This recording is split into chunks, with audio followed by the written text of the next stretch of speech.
October 8, 1988. Innisbrook Resort, Florida. A man in a tailored tuxedo walks into his own wedding rehearsal dinner.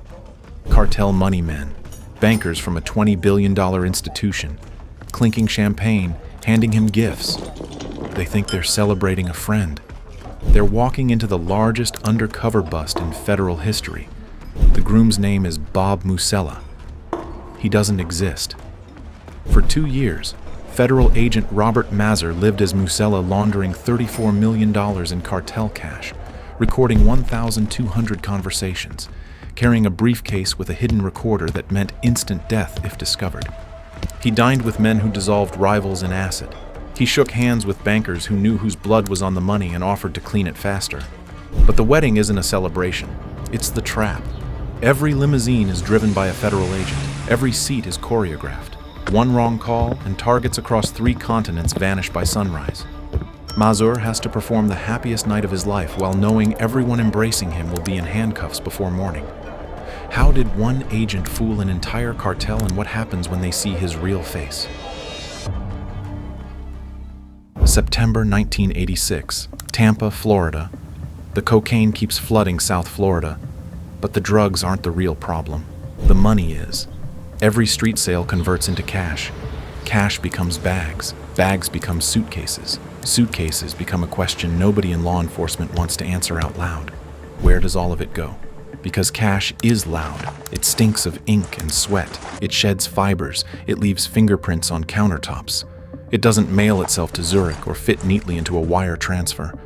In the mid-1980s, federal agencies kept watching the same loop replay, seizing shipments, arresting couriers, holding press conferences, and the machine kept running. The photos look good, the numbers look worse, the traffickers adapt. They always adapt. The money moves faster than the warrants, and the warrants keep arriving too late.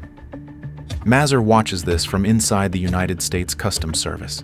He's a Tampa-based agent with a finance background and the patience to count what other people want to ignore. He understands something most agents don't. The cocaine is the headline, but the money is the engine. Shut down a shipment, and the cartel absorbs the loss by Tuesday. Follow the money, and you find the architecture. That combination turns out to be the worst kind of useful. His supervisors don't ask him to run a raid. They ask him to become the solution. Money laundering statutes have just been sharpened into a courtroom weapon that can reach past the men holding bricks of cocaine and grab the people cleaning the profit. But prosecutors still need proof, and you can't gather proof from the outside. So the proposition becomes simple, brutal, and borderline insane to send someone undercover, not as a drug dealer, as the person drug dealers need most, a money launderer, someone who can look a cartel lieutenant in the eye and say, with a steady pulse, I can make your cash disappear, then wait for the cartel to find him. Not for a weekend, for as long as it takes. Mazur writes the proposal himself and pitches it up the chain. In 1986, the operation received a code name Sea Chase, named, with zero poetry, after the Caliber Chase apartment complex in Tampa, where early surveillance work took place. The sting that will eventually rattle an international bank carries a name that sounds like a coupon for a car wash. Government branding at its finest. But the name doesn't matter. The lie now has a pulse. And it has to survive contact with men who earn their living sniffing out fiction. First, the identity. Robert L. Musella. Bob to friends. Italian suits. Shoes that cost more than a customs agent's monthly salary. A watch that broadcasts, without a syllable, I can afford to lose money. The aura is mob-connected, financially fluent, calm in the presence of violence. The kind of man who doesn't flinch when someone describes a murder between sips of espresso. The critical rule is Musella can't be a stranger to Mazur. A character you invent from nothing has seams. It answers questions a half-second too slowly. It forgets its own birthday. If you play someone you aren't, you slip. So Musella becomes a fork-in-the-road version of Mazur himself. Same mind, same humor, same discipline, different allegiance. Now the underworld has to believe Musella exists before they ever shake his hand. So the team plants the character. Informants drop his name in the right rooms. Criminals hear the rumor from people they trust. Trust travels faster than truth in that world. The reputation grows like a ghost story, and by the time Musella finally appears, The room already swears it's seen him before. The lie has a pulse. It has a wardrobe. It has a reputation. Now it has to survive its first real interrogation. And the men who come looking for Musella don't arrive with business cards. They arrive with tests. Not formal tests, not paperwork. The kind where a wrong answer doesn't end your career. It ends you. Every test hides the same question. Are you real? If Mazur fails the first one, he doesn't get fired. He gets buried. So when he walks into that opening meeting as Musella, he isn't stepping into a role. He's stepping onto a wire. And below the wire is a grave. What does the cartel's first test look like? And what happens to Mazur's hands when the cash arrives? And if the lie is already this fragile on day one, how does it survive 2 years? The first rule of infiltrating criminals is that they don't recruit you. They audition you. They watch your hands, your eyes, your posture. They listen for the micro-hesitation that betrays performance. They ask questions they already know the answers to. They hand you small sums and watch what you do with them. Mazur has to pass every single time. Because this isn't a lie you switch off when you walk through your front door. This is a lie that rides with you in elevators, that sits across from you at dinner while a man casually explains how another man disappeared, that follows you into sleep, that answers the phone before you do. Early on, Musella is introduced to a Colombian money laundering ring. The objective: get close enough to the money men that they reveal who they trust, who they use, and where their cash flows. Cash arrives in envelopes, boxes, bundles. Small fortunes folded into ugly shapes. Tens of thousands of dollars handed across restaurant tables like forgotten umbrellas. Mazur's job is to handle it like merchandise, not like evidence. The first mistake an undercover agent makes in a room full of criminals is treating money with too much care. Criminals notice when your fingers are too gentle. They notice when you look at a stack of hundreds like it's sacred. So Musella learns to treat vast sums like groceries. Boring. Routine. Beneath his attention, the amounts grow, the conversations sharpen, the people around Musella stop being small-time operators and become connectors, human switchboards between cocaine and capital. A cartel money man warns him to his face that he's risking more than cash. He's risking his family. It's meant as a threat, but it functions as a handshake. They only warn people they're considering trusting. If you're finding this story hard to look away from, tap subscribe now. No pitch later. Just do it and come back, because the next thing Mazur discovers changes the entire scale of this operation. Every new layer of access is also a new layer of exposure. Musella starts living the part, not because he wants to, but because he must. Luxury becomes camouflage, private suites, bottle service, chartered flights. The lifestyle screams, I don't steal. I get paid to move other people's money. You look rich, so nobody questions how you move cash. And that sounds glamorous until you realize the luxury is a cage. The more believable Musella becomes, the harder it is to extract him without collapsing the entire web. Then a new problem surfaces. Musella looks too clean. A man with no attachments is suspicious. A lone wolf in this world is either a cop or someone so dangerous nobody has dared to touch him. Neither option is comfortable. People without something to lose are unpredictable. The cartel wants proof of vulnerability, something they can take. Someone. Enter Kathy Ertz. She's brought into Sea Chase to play Musella's girlfriend, then his fiancée, under the cover name Kathleen Erickson. She gives the lie a heartbeat. Now every room they enter together doubles the performance. Couples have tells, the way you learn, the jokes you reference, the rhythm of familiarity. Criminals survive by reading those micro-signals. So Mazur and Ertz manufacture intimacy under surveillance. They smile at the right moments, disagree convincingly, make up convincingly. And somewhere inside this choreography, a quiet danger grows. Practicing a lie long enough and it stops feeling like practice. Now add the briefcase, Musella's lifeline and his death sentence. A recorder hidden under a flap secured by a strip of Velcro. Every meeting becomes evidence. Every toast becomes a transcript. Every friendly slap on the back becomes a future exhibit in court. He carries it everywhere. The moment he leaves it behind, he stops being useful. The moment someone opens it, he dies. Picture yourself walking into a room of predators with the one object they'd kill you for sitting inches from your thigh. Now act relaxed, hold eye contact, pour the drink, laugh at the joke. Now do it for 2 years. And just as Musella starts to feel untouchable, the operation exposes its real target. The cartel isn't laundering money through shadowy backrooms. They're laundering it through a bank, a massive bank, a bank with branches spanning the globe. How do you stay in character when the criminals you need to fool start wearing corporate logos and compliance badges? And what happens when the person inside the lie starts forgetting where Musella ends and Mazur begins? Bank of Credit and Commerce International doesn't advertise itself as a villain. It advertises itself as a bank.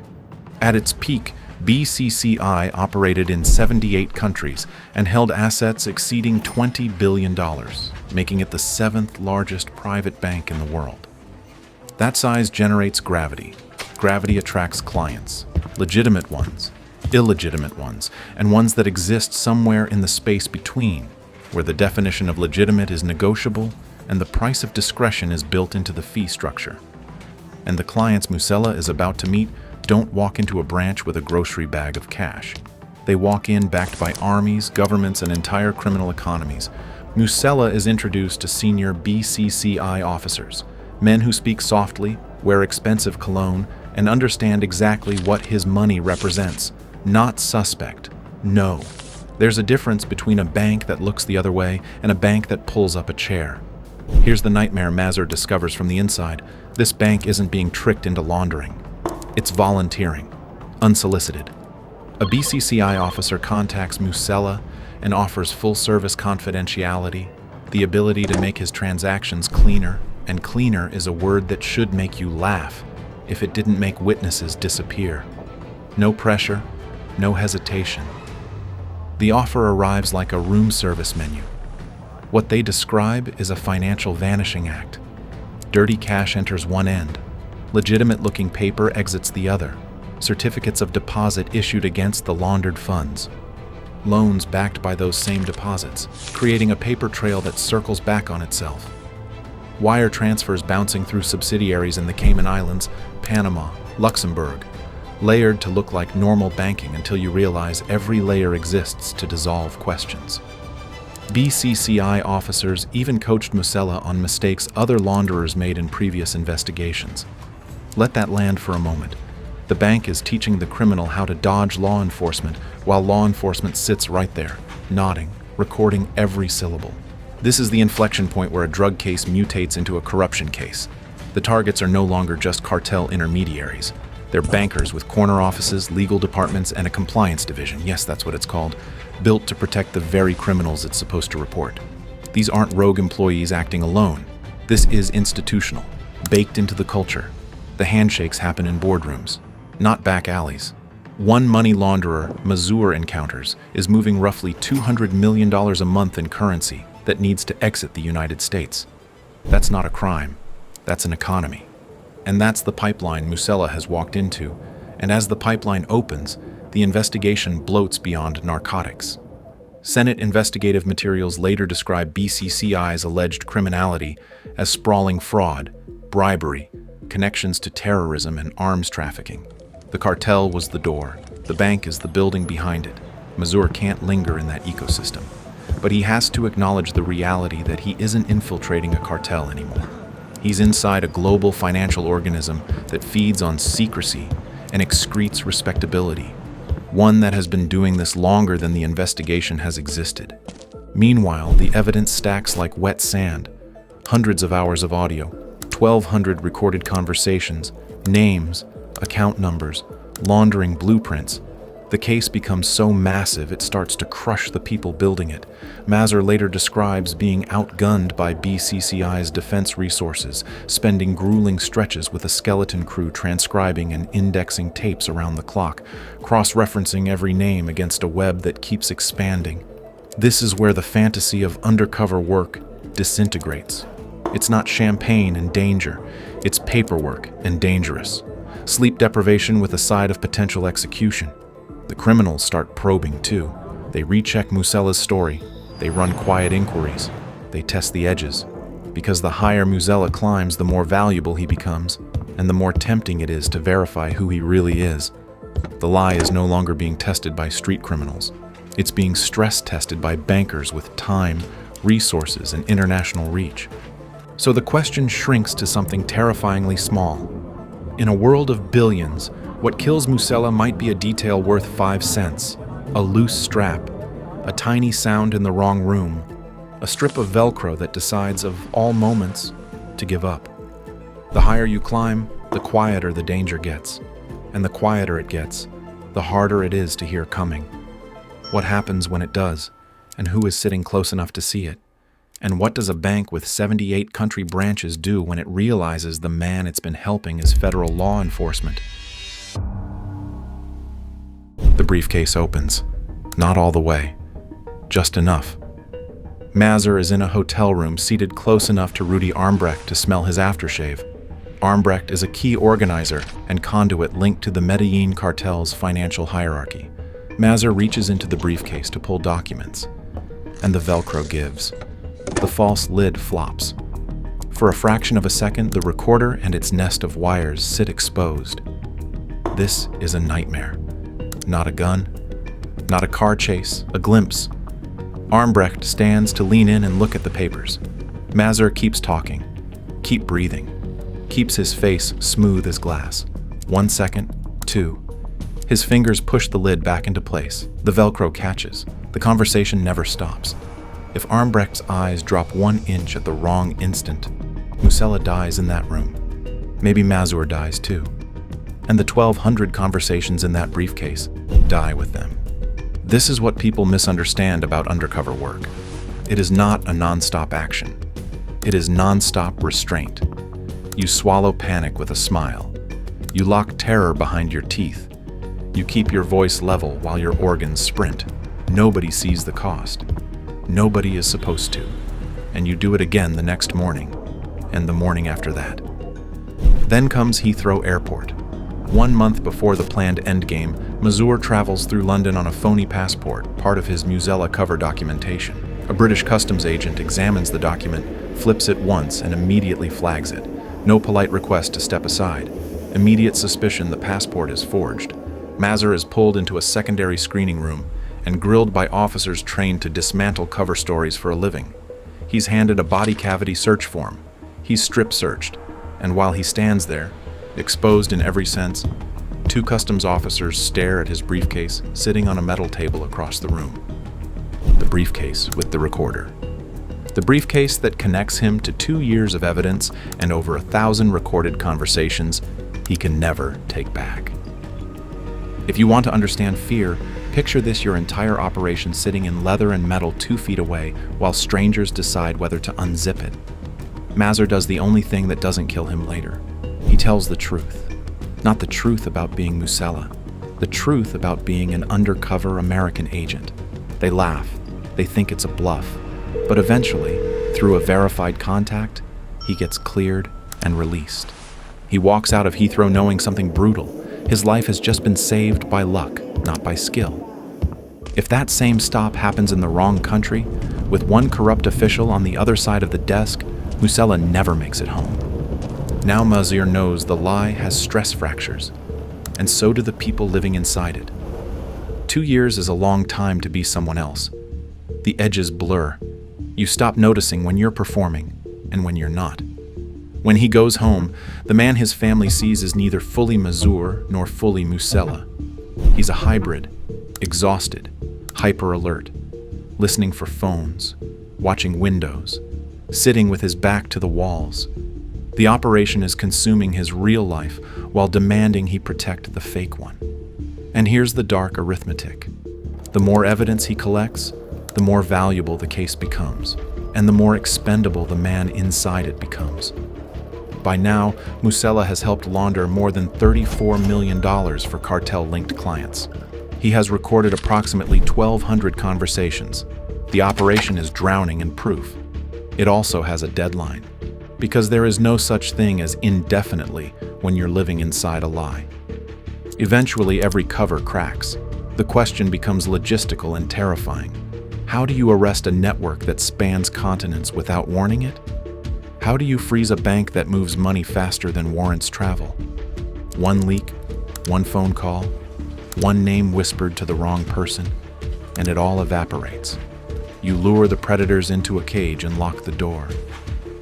But what cage is convincing enough to make killers lower their guard? Mazur already has the answer. Musella has something criminals understand better than warrants: a celebration, a wedding. Will men who execute liars really fly across the world to celebrate a man who never existed? And what happens to the man left standing when the lie he built finally collapses? The indictments are sealed. They have to be. If the targets catch a whisper, they vanish. They shred documents. They call in favors. Disappear into countries that don't extradite and banks that don't ask questions. So the plan is psychological, not tactical. Get them dressed for a party. Make them believe they're part of something intimate. The invitations go out to the wedding of Robert L. Musella and Kathleen Corinne Erickson.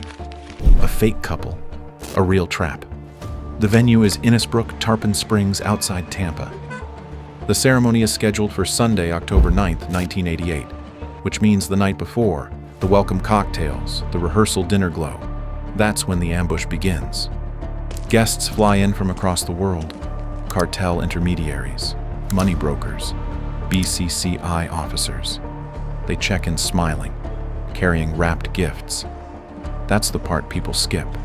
Some of them genuinely like Musella. That's how deep the lie cuts. Now the limousines arrive. Guests are told there's a bachelor party in town, a private send-off before the ceremony. They climb into separate limos. The drivers are federal agents. The guests talk.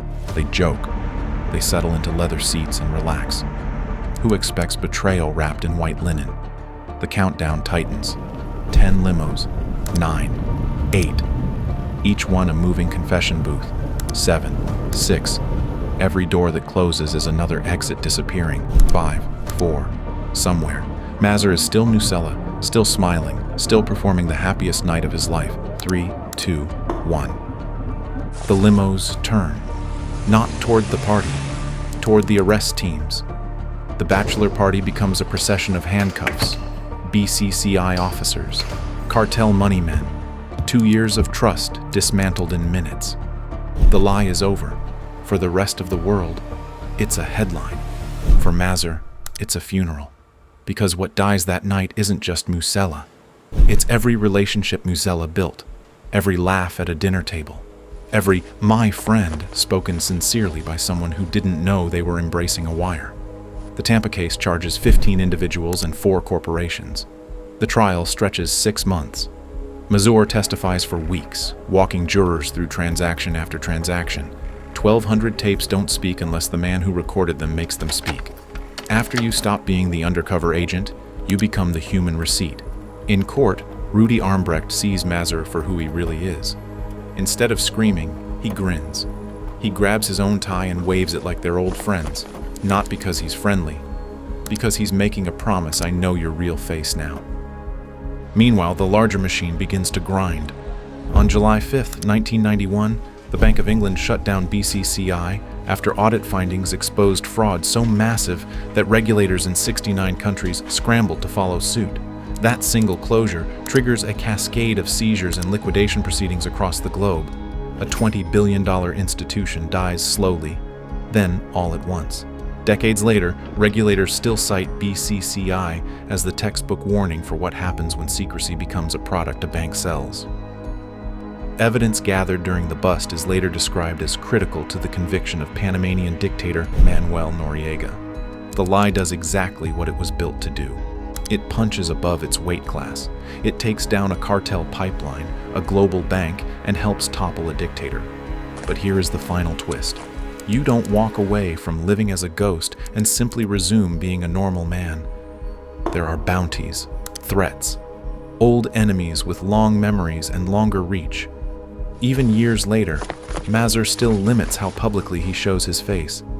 Because the people who loved Bob Musella never stopped wanting revenge on the man who killed him. And if you're thinking, at least he won, the men who wanted him dead are still out there, and the person they're hunting is someone who technically never existed.